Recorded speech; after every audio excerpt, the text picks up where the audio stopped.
Hi there. Hi there. So I'm on day 2 of the Wild Rose Detox. So I was just going to show you what I do. So far, they give you, okay, so it comes in this box here, and it has a variety of herbs that you take to help the detoxification process. There's like the cleanser herb, there is a laxer herb to push everything through. There is a billa herb, and there is this like liquid concoction, more cleansing herbal stuff. So you do like 40 drops of that, so like 2 of these, and 1 of each of these per meal. So for breakfast and for lunch. So I'm not 100% sure about how well all of the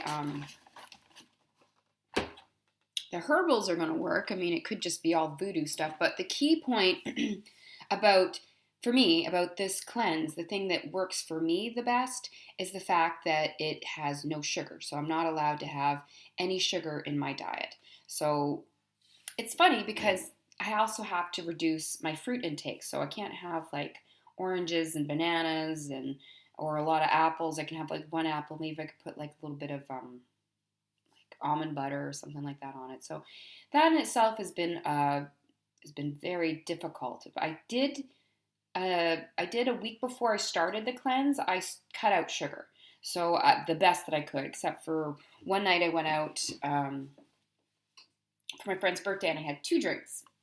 I know in the previous video I was saying, oh, I've been drinking a lot. I have to cut out alcohol, and which I did. I 100% planned on doing it. I planned on going out that night and not drinking at all. And I think I 90% achieved that goal. I did kind of cave in near the end, and I bought like 1 or 2 drinks. That was it. I didn't feel drunk. I didn't, whatever. But the reason that for me that this detox is most beneficial is because of I mentioned before, my PCOS. So what PCOS is that the average person, right, if they eat sugar, so you eat a sugar, okay, my candy bar, whatever, banana or something like that, goes into your body and it breaks down and the sugars go into your cells and your cells deliver them to your muscle, right? Well, if you have, but what happens is that if you have too much insulin, if your cells, what happens is that when you eat the sugar, insulin is released and the insulin, um, allows the sugar to be processed in your cells. But for me, my cells are insulin resistant. So instead of that sugar being used as energy, it gets delivered as fat. I hope that wasn't too complicated. I myself have a hard time understanding the whole process. I've looked it over a few times. I'm kind of getting the gist of it. So that's why for me, I have to get my calories not from sugars or from carbohydrates. I have to find a way to I have to eat foods that are processed slowly so that not a lot of insulin is released into my body. Therefore, I don't get these ups and downs and like, oh, it's awful. Because when you're insulin resistant, your body not only does it not absorb the sugar properly and just get stored as fat, I'm not able to absorb nutrients. So I've had problems in the past with anemia, and a lot of people might have blamed that on being a vegan, but it has a lot to do with my PCOS. So I take an iron supplement as well as something citrus, so like a lemon juice because citrus helps for iron absorption. So I don't want to get off track. But what I'm saying is that I believe that this Wild Rose Detox here is going to help me jumpstart a life of reduced or very little sugar in my diet. No more candies, no more chocolate bars, no more high, even the healthy foods, right? You think they're healthy, like the nut bars and sometimes even those health shakes have up to 25 grams of sugar. And just to give you an understanding, I'm supposed to have less than 1 teaspoon of sugar a day for a person with insulin resistance. So, how do you know how many teaspoons are in your food? Well, for every 4 grams of sugar equals 1 teaspoon. Okay? So 4 grams equals 1 teaspoon. If you just remember that. So if you see something with, obviously 12 grams of sugar, it's got 3 teaspoons. How many teaspoons should the average woman have? 9. 9 teaspoons. That's what I'm supposed to have 1 to 0.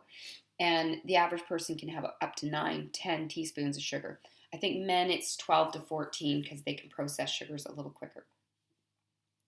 So if you keep that in mind and you look at what you're eating, look at the back of your whatever it is, whatever packaged item you buy, or just research and say, how much sugar is in this? How much sugar is in an apple? Like an apple has 19 grams of sugar. A red apple has 19 grams of sugar in one apple. I had no clue. And I think, oh, but what about the fiber? The fiber breaks it down. Not for my body. I'm not a genius with everybody else. I don't know everything about everybody else's processing of sugar, but for me, I know that I was eating as healthy as possible and getting nowhere. And I exercise a lot. I'm jogging, I'm biking, I'm eating just 3 squares a day, just a little bit of cheating here and there, but that's enough. That is enough to ruin my body and not to be at my optimal self. Okay, so that's the diet end of the detox done. The next stage that I'm thinking of, that I've been doing is the meditation.